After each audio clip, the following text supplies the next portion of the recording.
ॐ भूर्भुवः स्वः तत्सवितुर्वरेण्यं भर्गो देवस्य धीमहि धियो यो नः प्रचोदयात्। ॐ शांति शांति शांति। नमस्ते मेरे प्यारे दोस्तों,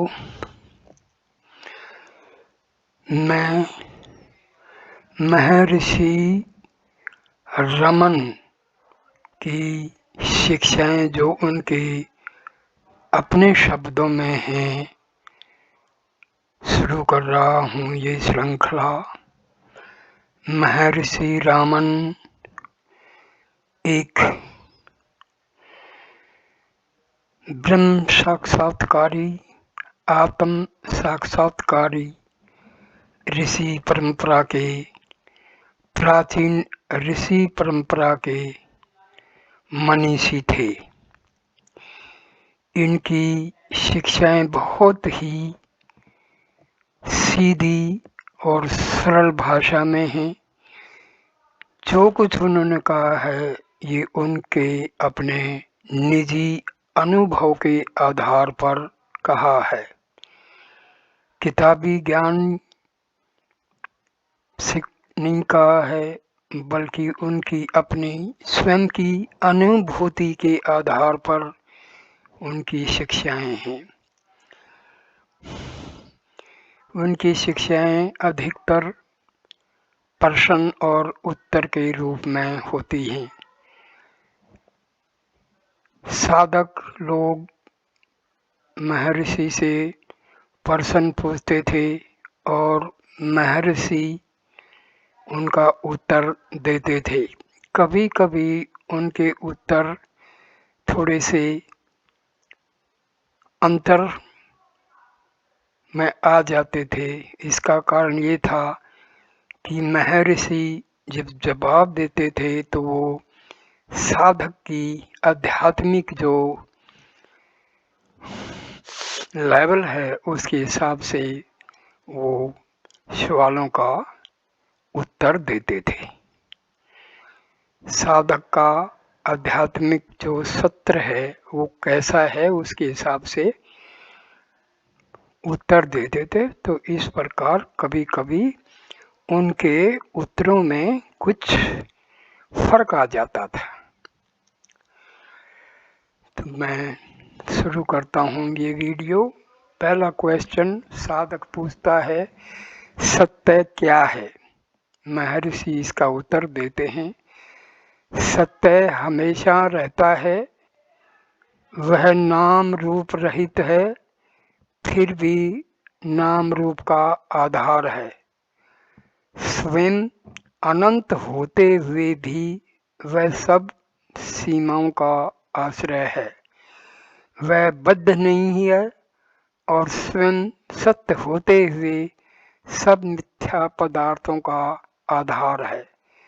सत्य वह है जो है, वह जैसा है वैसा ही है, वह वाणी से परे है, वह सत्य असत्य इत्यादि शब्दों से व्यक्त होने वाले ख्यालों से परे हैं।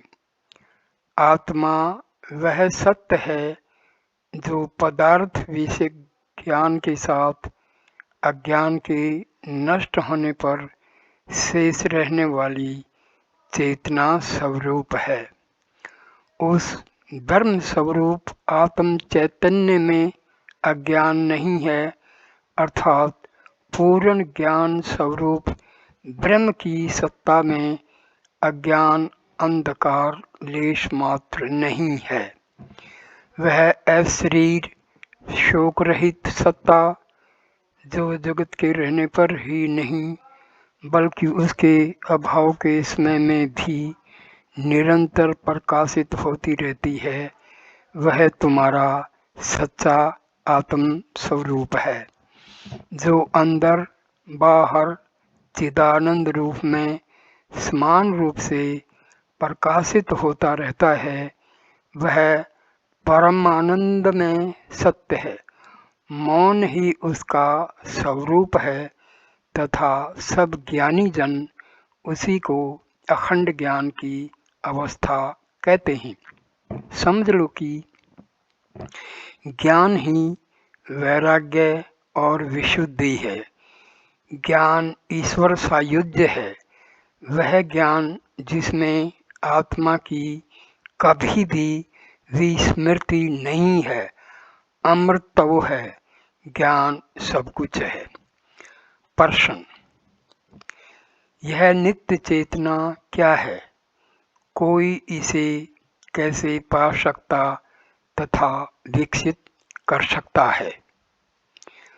महर्षि उत्तर देते हैं, आप वह नित्य चेतना हैं। नित्य चेतना आपका दूसरा नाम है, क्योंकि आप ही चैतन्य हो। उसे पाने की तथा विकसित करने की आवश्यकता नहीं है। आपको केवल अनात्म पदार्थ विषयक चेतना का त्याग करना है। यदि मनुष्य अनाम वस्तु विषयक चेतना का त्याग करें तो केवल शुद्ध चेतना शेष रहती है और वही आत्मा है। प्रश्न: यदि चेतना ही आत्मा है तो मैं इसमें क्यों उसके विषय में सभान नहीं हूँ? महर्षि उत्तर देते हैं, द्वैत नहीं है। आपका वर्तमान ज्ञान अहंकार के कारण है। वह सापेक्ष ज्ञान है जिसमें दृष्टा एवं दृश्य की आवश्यकता होती है। आत्मा की चेतना पूर्ण है, उसमें ज्ञेय वस्तु या दृश्य की आवश्यकता नहीं है। इस प्रकार स्मृति भी सापेक्ष है, जिसमें स्मरण करने वाले की तथा स्मरण करने योग्य वस्तु की आवश्यकता होती है। लेकिन जहाँ द्वैत नहीं है तो कौन किसका स्मरण करे? आत्मा हमेशा विद्यमान है। प्रत्येक व्यक्ति आत्मा को जानना चाहता है। अपने आप को जानने के लिए किस प्रकार की सहायता अपेक्षित है? लोग आत्मा को किसी नवीन पदार्थ की तरह देखना चाहते हैं, किंतु वह सनातन है और सदैव एक समान रहता है। वे उसे जाज्वल्यमान प्रकाश इत्यादि रूपों में देखना चाहते हैं। ऐसा कैसे हो सकता है? वह न प्रकाश है न अंधकार, वह जैसा है वैसा है। उसकी व्याख्या नहीं हो सकती। उसकी सर्वश्रेष्ठ व्याख्या मैं हूँ, वह मैं हूँ। श्रुतियाँ कहती हैं कि वह अंगूठे के परिमाण का है, केस के अग्रभाग जितना है, बिजली की अक्षणिक चमक जैसा है, बड़े से बड़ा, सूक्ष्म से सूक्ष्म इत्यादि। लेकिन ये सारे वर्णन निराधार हैं। वह सत्य है, लेकिन सत्य असत से विलक्षण है। वह ज्ञान है, किंतु ज्ञान तथा अज्ञान से भिन्न है। उसकी व्याख्या हो ही कैसे सकती है? वह केवल शुद्ध सत्ता है। प्रश्न: जब मनुष्य आत्म साक्षात्कार करता है तो वह क्या देखता है? महर्षि उत्तर देते हैं, वहाँ कुछ देखना नहीं है, देखना केवल होना है।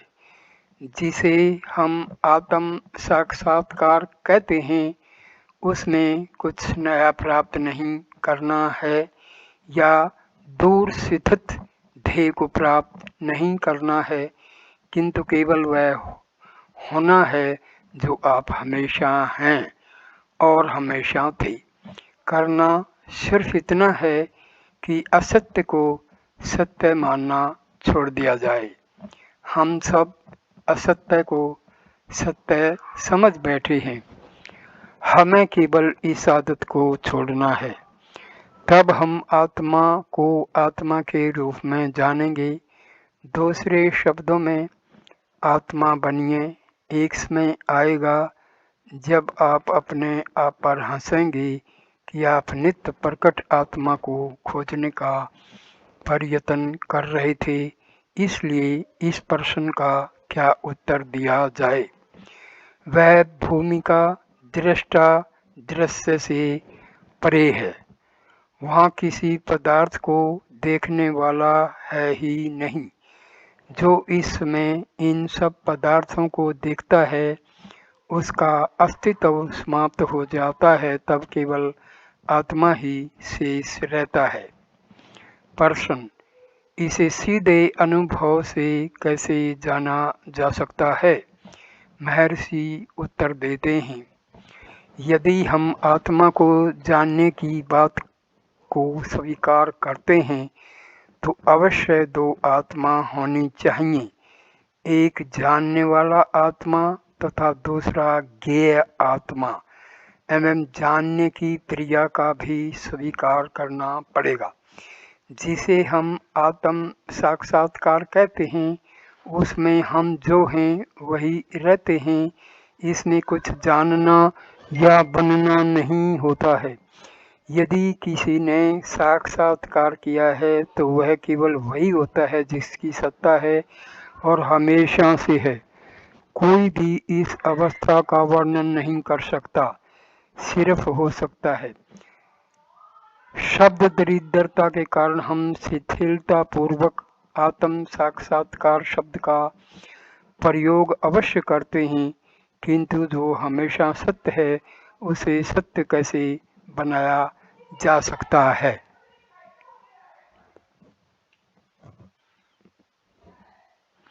प्रश्न: आप प्राय कहते हैं कि आत्मा मौन है, ऐसा क्यों? महर्षि उत्तर देते हैं, जो लोग आत्मा के निर्विकल्प सौंदर्य में जीते हैं, उनके लिए कुछ भी सोचने योग्य नहीं है। जिसमें दृढ़ निष्ठा पूर्वक रहना होता है वह केवल मौन अनुभव है, क्योंकि वह सर्वोच्च अवस्था में अपने आत्मा से भिन्न किसी प्राप्तव्य वस्तु का अस्तित्व नहीं है। प्रश्न: मौन क्या है? महर्षि उत्तर देते हैं, मौन वाणी तथा विचार से परे की अवस्था है। जो है वह मौन है। मौन का वर्णन शब्द में कैसे किया जा सकता है? ज्ञानी पुरुष कहते हैं कि वह अवस्था जिसमें अहंकार का उदय कभी भी नहीं होता, वही आत्मा है, स्वरूप है और वही मौन है। मौन आत्मा ईश्वर है, आत्मा ही जीव है तथा आत्मा ही यह पुराना जगत है। दूसरे सारे ज्ञान तुच्छ एवं अक्षुद्र हैं। मौन अनुभव ही सच्चा पूर्ण ज्ञान है। समझिए कि वस्तुगत वैविध्य सत्य नहीं है, वह सिर्फ सत्य ज्ञान स्वरूप आत्मा पर आरोपित है। प्रश्न: क्योंकि अशक्य असंख्य शरीर तथा उन्हें जीवित रखने वाली असंख्य आत्माएं भी सर्वत्र विद्यमान हैं और वस्तुतः दिखता भी ऐसा ही है।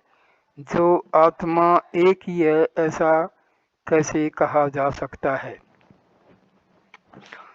महर्षि उत्तर देते हैं, यदि मैं शरीर हूँ यह विचार सत्य माना जाए तो आत्मा असंख्य है। लेकिन जिस अवस्था में यह विचार नष्ट होता है उसे ही आत्मा कहा जाता है तथा उसमें किसी अन्य वस्तु का अस्तित्व नहीं है। इसलिए आत्मा केवल एक ही है, ऐसा कहा जाता है।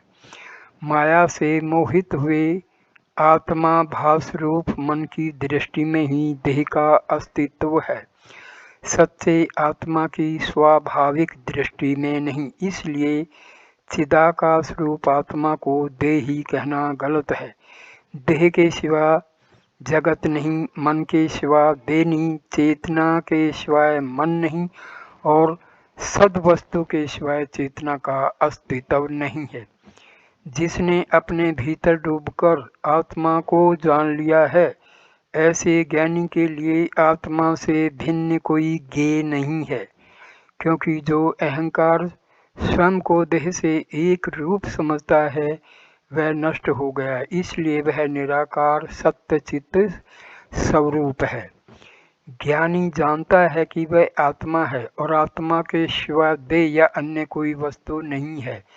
ऐसे ज्ञानी के लिए देह के रहने या न रहने से क्या फर्क पड़ता है। साक्षात्कार के विषय में बात करना गलत है। किसका साक्षात करना है? जो सत्य है वह हमेशा वैसा ही रहता है। हम किसी नई चीज को उत्पन्न नहीं करते, न ही कोई नई चीज प्राप्त करते हैं जो पहले हमारे पास नहीं थी। इस बात को धर्म ग्रंथों में दृष्टांत देकर इस प्रकार समझाया गया है। हम पृथ्वी को खोदकर कुआं बनाते हुए गड्ढा बनाते हैं।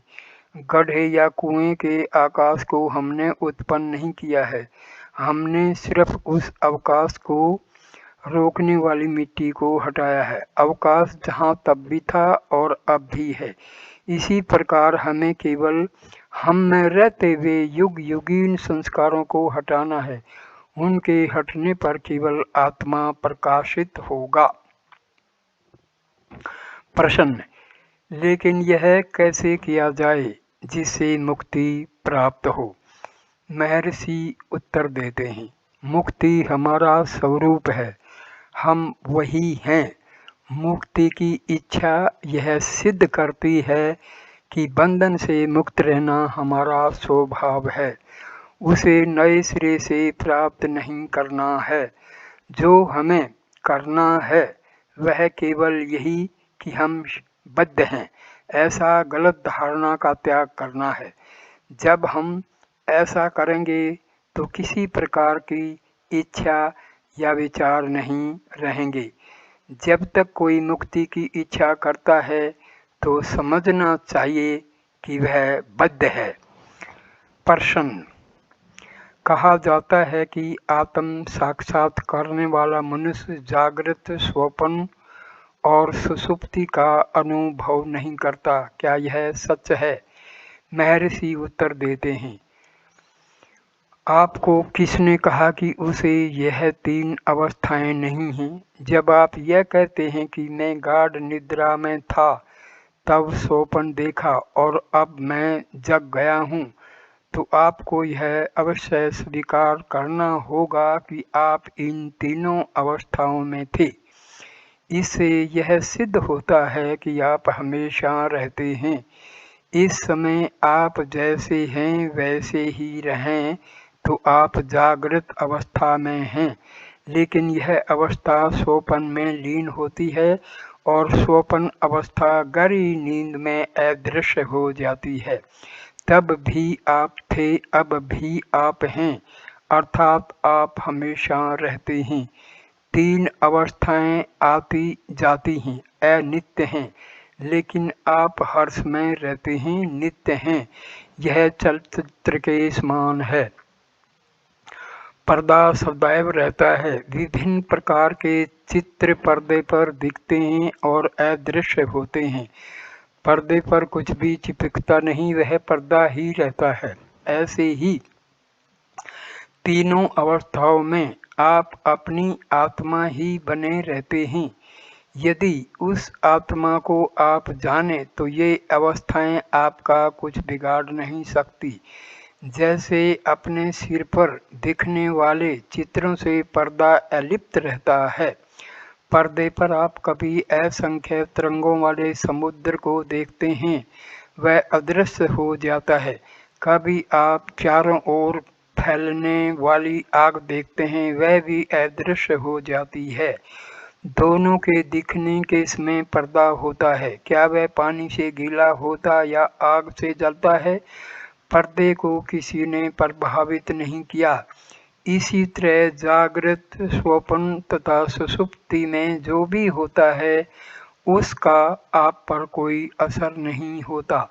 आप सदैव अपनी आत्मा बने रहते हैं।